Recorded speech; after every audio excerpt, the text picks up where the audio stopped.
అప్పుడప్పుడు అనిపిస్తూ ఉంటుంది, అసలు life before internet was full of fun and memories అని.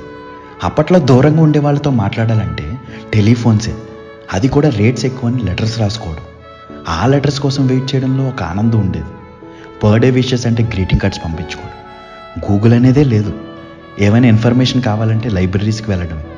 సాంగ్స్ వినాలంటే రేడియో, వాక్మ్యాన్, టేప్ రికార్డర్. చూడాలంటే చిత్రలహరి, సరాగాలు.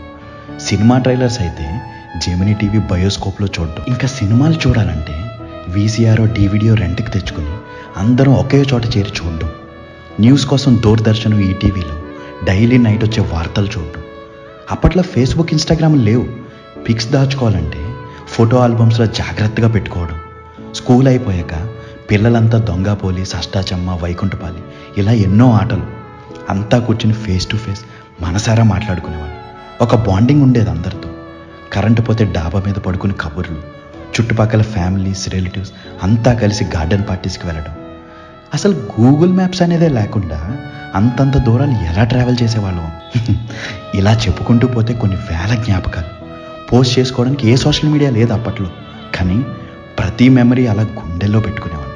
ఒక్కోసారి ఆలోచిస్తే అనిపిస్తుంది, we had beautiful time and peace before the internet అని.